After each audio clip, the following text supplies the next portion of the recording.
We have reached the end of the year, and it has become a tradition here in the Likewell household to vlog my reading week around Christmas.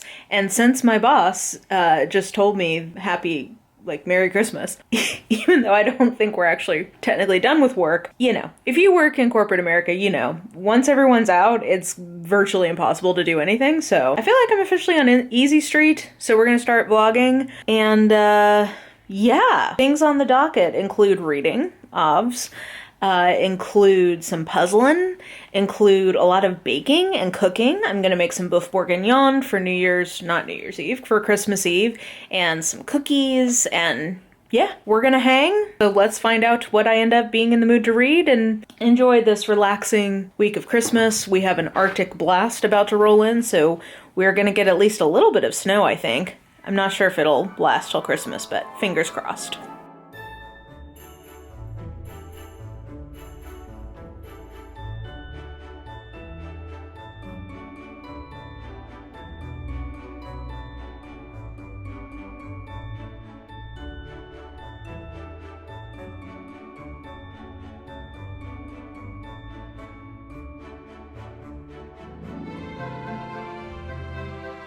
We still somehow have 2 days left in the work week, and I don't really feel like I'm in the work week because nothing is going on.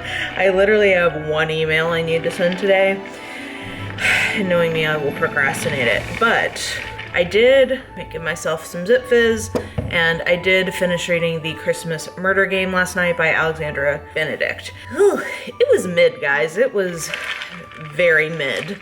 I think it's a kind of story that might work better as a screenplay than as a novel. So basically it's meant to be like everyone comes to the old house for Christmas, murderousness ensues. It does have a game, but it also has this game element where they're competing to see who is going to inherit the house between all of the basically grandkids of the couple who the big old fancy house. And it's secrets from the past and backstabbing, and someone dies, so they're trying to figure out the puzzle, the game to inherit the house alongside figuring out who killed who.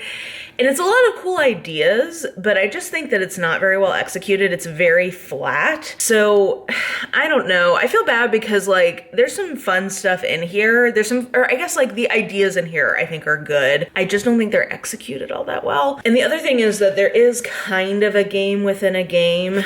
It describes it at the front, but it takes forever for any of that to come into effect. So then, how many pages? This is not even a 300-page book, and I feel like it takes you till page 100 for that to kick in. So I just think it was really flat. I could see that if they made this into a Christmas special kind of thing, of an episode of a detective-y, if this was a Midsummer Murder Christmas episode, this would be great. But I just don't think that as a book it works. So I'm gonna give it 2.5 stars, I think. And I will also give her props because I thought this was adorable. She did her acknowledgements in a word find.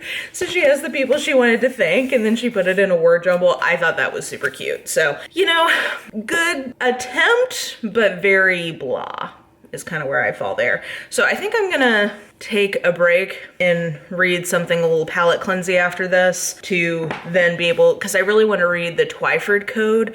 So I should say my intended Christmas reads are the Twyford Code and Blitz. That's what I want to read on Christmas Eve and Christmas Day. I've got a couple of days in between where I can kind of get myself in the right mood for that. So I think I'm going to read Sweep of the Heart because I need to record the podcast for that, and then something else, TBD. But in the meantime, I need to ice my sidewalk because we are getting the coldest cold front that I can remember as an adult, certainly, here in the American South. It is sweeping from the Arctic across the North American continent. And I've seen people on TikTok posting the craziness and what's happening there, where they are, in the Pacific Northwest and the West, and it's gonna hit the Midwest, South, and East Coast today. So it's gonna be I forget, I was looking at the forecast, but it's crazy cold for this region. What I'm showing you is in Fahrenheit. So if you're a Celsius girly,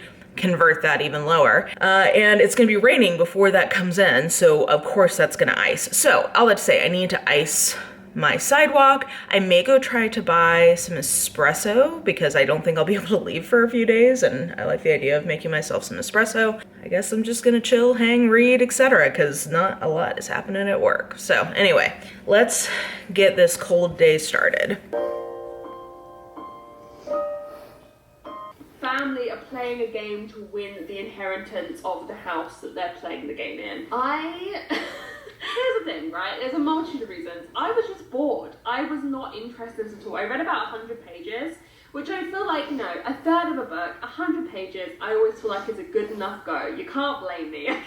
I was so bored. It wasn't even that I hated this. I think it would have been a 2 or maybe even a 3-star had I finished it. Probably not 3-star, probably just a 2. I didn't even dislike reading it. I wasn't like, oh, the writing's so bad or whatever. I could not care less.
So, next day, it has in fact snowed. Not a ton, like I'd say probably a half an inch where I'm at, but it is, when I woke up this morning, it was -2, which is like -19, I think, ish in Celsius. So -2 Fahrenheit, -19 Celsius. It has, not to my memory anyway, ever been this cold in Tennessee. And yeah, happy to report the heater held up. We briefly lost power, but it was back on within like 20 minutes. So I'm gonna give us an A for keeping things chugging amidst an event that our infrastructure is not designed to handle. So yeah, very cold. Hastings kept me up all night because he kept trying to like spoon me, which was sweet. He was scared of the winds, and I appreciate that he wanted to be with me because I make him feel safe, but meant I got crappy sleep. Hopefully that will be fixed tonight. I also did not do very much reading yesterday. I DNF'd 2 different sci-fi romances. They weren't terrible. Well, one sci-fi, one fantasy romance. They weren't terrible, but they just weren't clicking with me. One was called Promise to the Orc. I think I just need to give up on any orc romances that are not by Ruby Dixon. And then her Cyborg Champion, something like that, by Susan Hayes, which I normally like her writing, but that one, for whatever reason, I just wasn't getting into. I think some of it was that I had a nice, sad moment yesterday, which is part of what, I know it's weird to say that is nice, but it's good, because part of what is nice about this time of year is things slow down enough that you can actually like process what you're feeling. And I realized it was the first time I'd had like a jag of anxiety and sadness in a long time, and it was good to just like actually sit with that and process it. So I just, I did some puzzling, watched some things to make me cry, some things to make me laugh, and just generally, got through it and actually processed the emotion, which was good. It was good. So I don't feel that way today, and I think I'm going to read, let's see, what am I going to read? Oh, I need to read the Innkeeper book so I can do the podcast recording. So I'm going to read Sweep of the Heart, and then I also think I'm going to be baking Christmas treats today. I have a ton of jams left over from my Bon Moment Advent calendar that I've been doing this year, and they are very generous portion sizes for one person, and so I have a ton of jam left over, so I think I'm going to make thumbprint cookies. So I think I'm going to try to do that today. I will be very annoyed / mad if the power goes out in the middle of me trying to bake, but hopefully that's behind us. And, I like the idea of getting the oven going to help house nice and warm. So I think that those are kind of the things on the docket. Nothing too crazy. I was working this morning a little bit, but literally no one is around. I've heard neither hide nor hair from no one in like 2 days. So I'm officially just gonna put gonna monitor email in case anything comes up, but I'm gonna say that we're officially on our long weekend for Christmas. So anyway, I'm gonna read, gonna eat some lunch, and then figure out if I'm gonna start doing some baking and whatnot. So that's where we are as of today.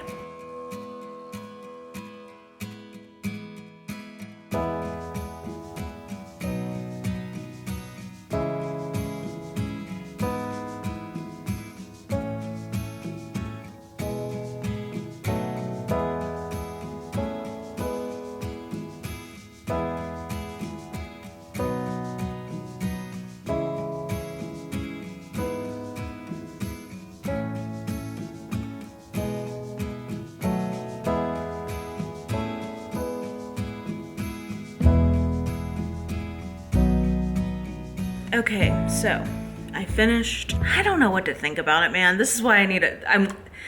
I both regret and don't regret picking Innkeeper Chronicles for season 2 of the podcast, because the good news is it gives me a chance to process my feelings about these books, especially the new ones that I hadn't read before. So I appreciate that. The bad thing is that I don't just unadulteratedly love these books the way that I do for the most part in Side Changeling. So I feel bad having a cast where I'm not unduly critical or unduly unkind to the books, but I don't know. I would feel better if it was just a love fest. I don't think I can ask Alona Andrews if they want to come on for me to interview them after how I've talked about these books. Anyway, Sweep of the Heart is just the embodiment of the problem that I've had with the series for the last few books. And it's also the thing that is great about the series. It was so entertaining. The world building continues to be so interesting, and all the different civilizations and political machinations that happen in these different civilizations is so interesting and so my thing.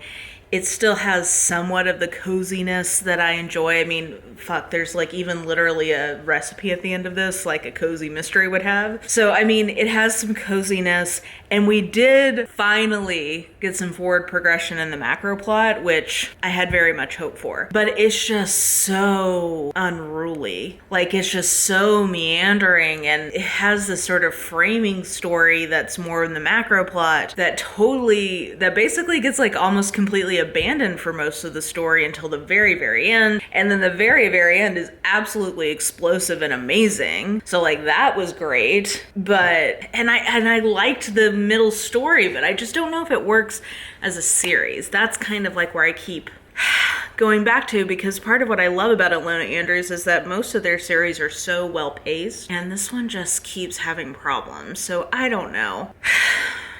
I kind of want to, part of me feels like I should sleep on it before I record the podcast, but then I think maybe I should just go ahead and do it because it's fresh on my mind. Yeah, maybe I'll go ahead and do it. Anyway, a productive day of reading, still cold AF.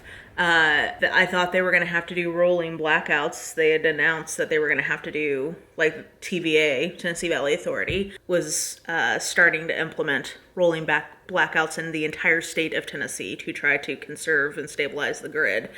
But they figured it out before it was my turn to get turned back off. So I'm hoping that holds through the night. I think I am going to go ahead and record the podcast while I have power. And it is still, it did not get to double digits in Fahrenheit today. So we are still cold. Excuse me.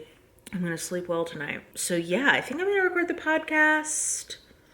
And then I'll take a shower and snuggle up with the kitties under 4 layers of blankets. I think that's the plan.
Okay, so we've had some rolling blackouts, but sounds like it's stabilized, so I'm going to dare to make some cookies while me and my mom watch The Glass Onion together.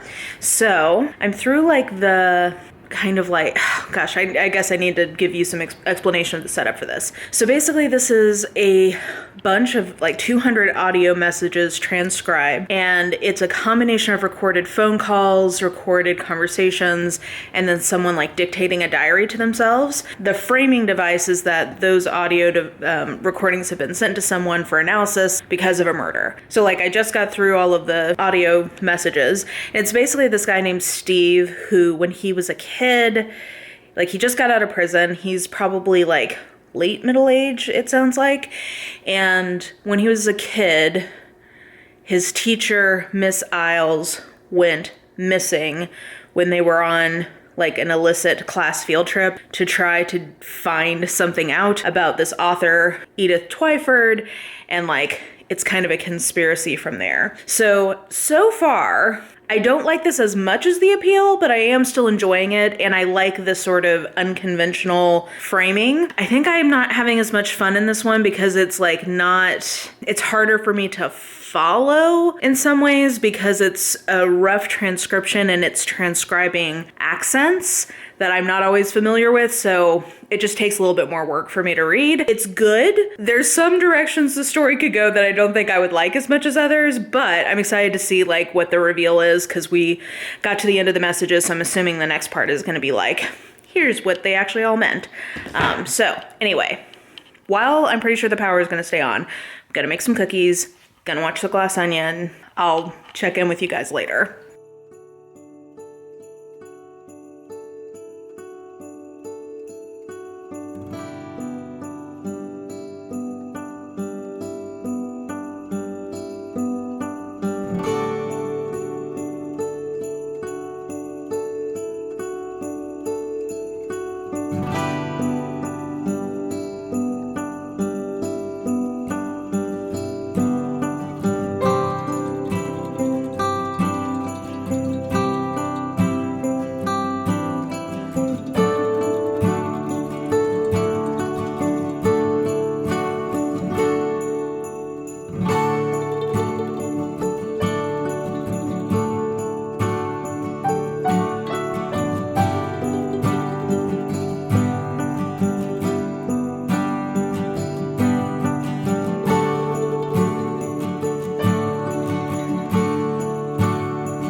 Finished.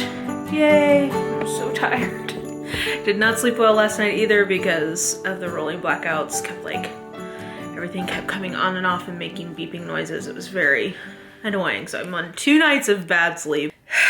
which I know for many people is nothing, but your girl is an autoimmune baddie who needs her rest or else it just compounds. But had a lovely day. I made cookies like you guys saw. It was like nice and leisurely. I like cooking, but only if it's leisurely. And I watched Glass Onion twice because it's that good, but also because I wanted to see, like, it's sometimes fun to rewatch knowing what the solution is. And I have to tell you, Glass Onion is a fucking masterpiece. One of the best murder mystery type stories I've seen executed, and it was so satisfying because you can just tell that Rian Johnson is a Christie fan. Like, I've seen him mention that several times when he's talked about this series. He loves Agatha Christie, and if you love Agatha Christie and you know her tips and tricks, it makes you feel so smart because immediately I knew what was going on. Not the full extent, like there's a twist.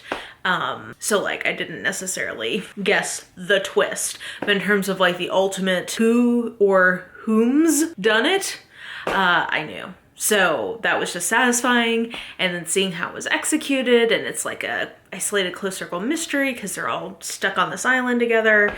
So it's my favorite kind of murder mystery. It was just so satisfying. So that was excellent, and I made cookies and it was lovely. I do think possibly the Twyford Code suffered for having been read the same day I watched one of the best murder mystery stories I've ever seen. So I'm between a 3.5 and a 4 because it's like the appeal. I didn't love the conclusion, but I liked that it was the kind of book where you could figure out what was going on and that you could follow the clues and figure things out. I thought that was part of the fun of the format of that one, which is told almost entirely through email. This, I think you're not really meant to actually fully understand what's going on. I had a guess about the direction of part of the solution that was correct, but in terms of like specifically the clues and whatever, I just don't think many people could fully unpack what's going on in this. I'm trying to be vague because I don't want to spoil it.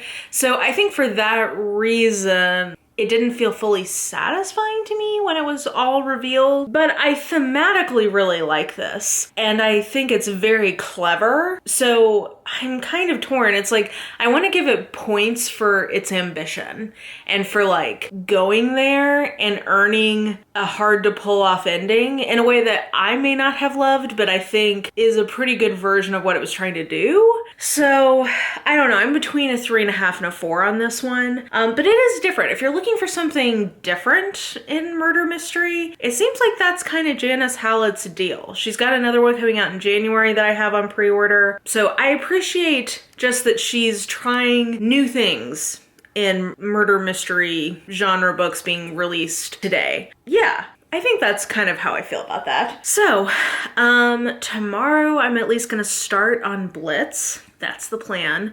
I may read a palette cleanser tonight if I can stay awake. I need to find something to kind of mix things up because that's going to be a big chunky one. So I think having like something short and kind of candy-like could be good for me.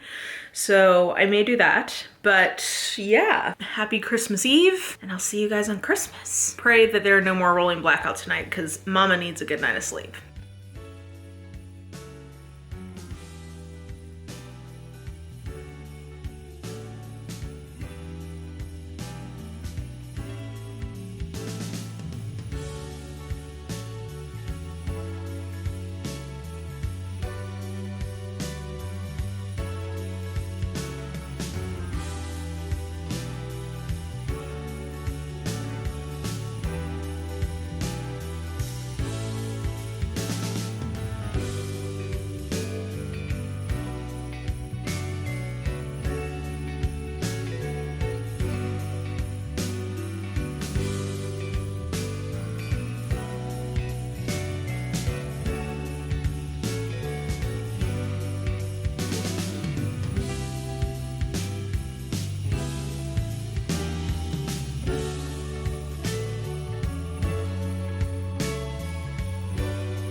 I have not been checking in, well, verbally anyway, because, well, one, I've been simply having a wonderful Christmas time.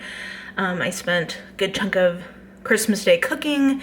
I did gifts with my mom. I watched like a bunch of comfort YouTube videos, and I did read about a third of Blitz that day. And then today is the day after Christmas. We are still getting snow, so it was a nice cozy. Today was a Victorian child wasting day for me, where I was in bed all day, which I needed. I was really, the power going on and off, and that spooking the cats and the windstorm, like all of that was really throwing off my sleep. So Christmas Eve I got like 11 hours, and then last night I got like 10. So between that and spending the day in bed, I think I'm back to normal. But yeah, so Blitz. Been avoiding talking to you about it because I kept hoping I was gonna like it more than I did. It's so hard because The Rook, I think, is kind of a once in a career kind of book. Like if you like that book or that kind of story, I don't know that there's many stories like it or stories that are better than it. And Stiletto and now Blitz just don't have the same magic, I don't think. Not literally, I mean, it's a speculative world. Basically, sorry, I realized that was a weird, unintentional pun. Basically, this is a world where there are supernatural abilities that are managed by a secret ministry called the Cheke. The UK version is anyway. They also have like a rival counterpart on the continent. So yeah, it's a cool world. And the first book is so good. Basically, somebody wakes up in one of the high-ranking people in that ministry's body, and they have no idea how they got there, but they now have all those powers and are like living as that person. And that's just a great book. Stiletto I thought was really entertaining. It just didn't, I think it had too much of the main character from the first book to feel distinct, and so I kept wanting that character back. And then this one has virtually nothing from that character, but this is so long. It's nearly 700 pages, and it's two dual timelines, one in the 40s, one contemporary, and I just don't know that they make sense together in the same book. Like, I think that if this had all tied together in a neat bow where it was like, oh, whoa, like this is informing this, like there's a little bit of that, but I don't think it's enough of a sort of shock and awe moment of like, haha, here's how it all comes together, that it just doesn't feel like they belong. So I actually think a better strategy would have been to separate these two books into two distinct books, have the one set in the 1940s come out before the one set in contemporary, and let them, you know, inform each other, but not imply that there's such an interconnection between them, because I just don't think there's enough there. I will also say that thematically, this one I struggle with because it is set in the 40s during the Blitz, the titular Blitz, and it's, you know, we're dealing with Nazis. And anytime you're dealing with Nazis, you gotta kind of think like, is it worth it? And I think part of what he might have been trying to do is explore the territory that the Harry Potter franchise opened up of like, well, dude, if there were wizards in the 40s, why did they not stop the Hitler or the Holocaust, right? Like that's like an online question. And I think that this might be him exploring that a little bit, which is interesting in theory, but I don't think it's well enough done to earn invoking the Nazis, basically. Like, I just don't, you gotta kind of be judicious with your deployment of a group that most people think of as sort of like one of the ultimate embodiments of evil that we've ever seen on the planet. And I just don't know that he earned it, especially in light of a lot of like the anti-Semitic stuff that's been happening this year. I just don't know that that lands super well. So I think this is probably about as good as Stiletto. I was probably entertained more by Stiletto, but I think this had some details in it that were great. So I guess I'll give this 3 stars, but I'm gonna call it a disappointment.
I just realized I never actually finished this vlog, so I should do that.